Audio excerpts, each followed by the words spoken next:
Aujourd'hui, on se trouve à Rivière-Ouelle, dans le Bas-Saint-Laurent. Tous les ancêtres de ma mère aussi ont été les premiers à s'établir autour ici. L'Anse des Merciers, ça porte le nom de ma grand-mère maternelle. Je pense que quand je suis ici, que c'est calme, puis c'est silence, puis qu'il n'y a rien qui se passe, j'imagine mon arrière-arrière-grand-père arriver en bateau au quai. C'est ça, c'est un endroit chargé d'histoire pour ma famille, puis qui est vraiment important pour moi, pour mes frères, dont les gens se souviennent aussi, je pense, quand ils viennent ici, parce que c'est un peu une surprise quand on arrive au bout du rang, puis qu'on découvre cet endroit-là. Puis en même temps, j'aime que ça demeure un peu secret, parce que je voudrais pas que ça devienne un lieu trop prisé non plus, tu sais. C'est le calme qui est comme précieux ici aussi.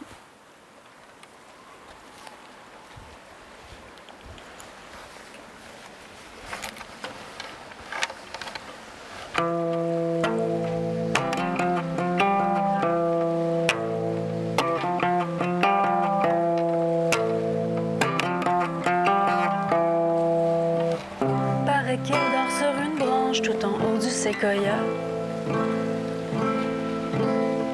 qu'il ne se nourrit que d'oranges et des livres de Kafka. Paraît que sa peau est si blanche qu'elle aveugle les colombes, que son sourire est plus étrange que celui de la Joconde. Pauvre Élise, elle est figée dans l'histoire qu'on a racontée sur elle. Pauvre Élise, elle s'est couchée dans le noir sur le lit de l'arc-en-ciel. Paraît que lorsqu'on l'embrasse, elle aurait un goût de pomme, comme si des morceaux de glace avaient trempé dans le rhum. Il paraît qu'elle est un ciel qui n'a jamais vu de soleil, qu'elle aime tellement le miel qu'elle en dévore les abeilles.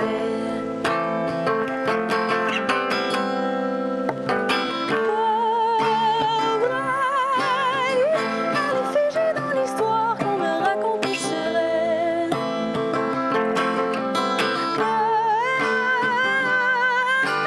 Élise, elle s'est couchée dans le noir sur le lit de l'arc-en-ciel.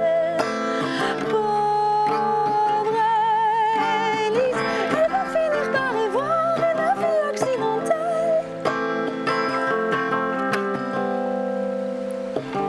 Il paraît qu'elle interfère dans les rêves des suicidaires,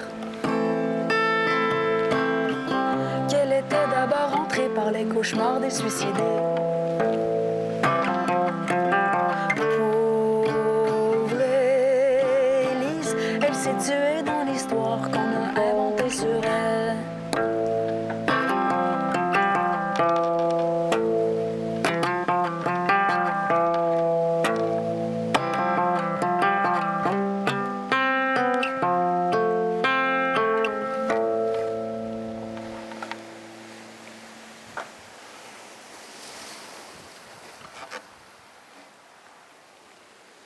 Notre-Dame des Sept Douleurs est quand même inspirée de ce trajet qu'on faisait enfant entre mon lieu de naissance, Sainte-Anne-des-Monts, en Gaspésie, jusqu'à Rivière-Ouelle, la Pocatière, Saint-Pacôme, où habitaient mes grands-parents, entre autres.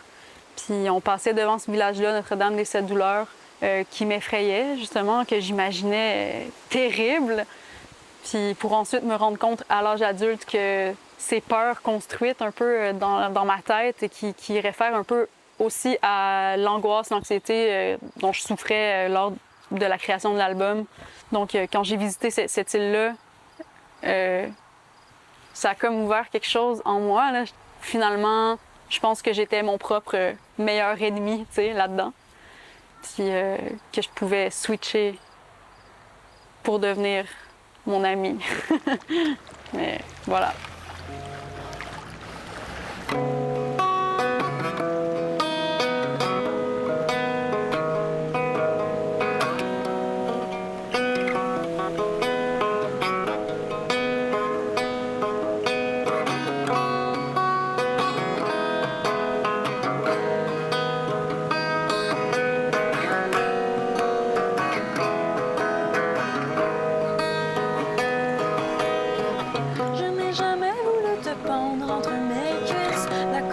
été fanée autour de ton cou.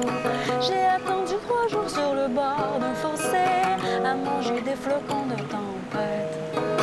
Quand tu es revenu, je dormais déjà bien. J'aspirais l'alcool en un souffle amazonien. C'était l'hiver sur la longue de chaque bouche, dans les lits de sueur immense, dans les cendres de la chambre, dans les fentes fatiguées par le plaisir.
Cette fois, c'est la fin de tout ce qui ne finissait pas.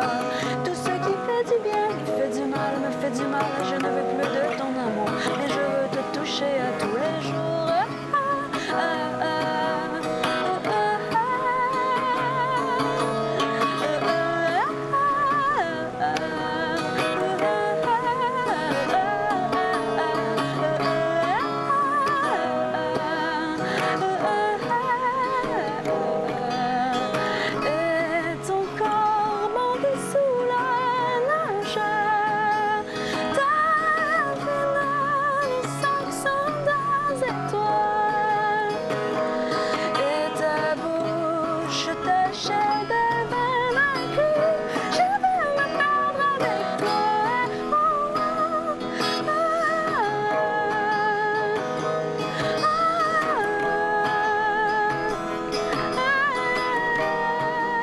C'est un endroit qui apprend aussi la valeur des choses, comme par exemple la valeur de l'eau, tu sais. Moi, j'avais jamais mesuré ça.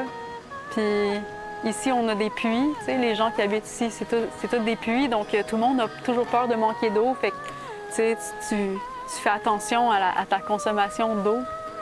Donc, je pense qu'ici, on sait à quel point c'est fragile, on sait que peut-être un jour, le fleuve va manger la terre, puis que toutes ces maisons-là, ben, vont disparaître. Puis à quel point le Québec, c'est grand, puis et précieux et magnifique. Voilà.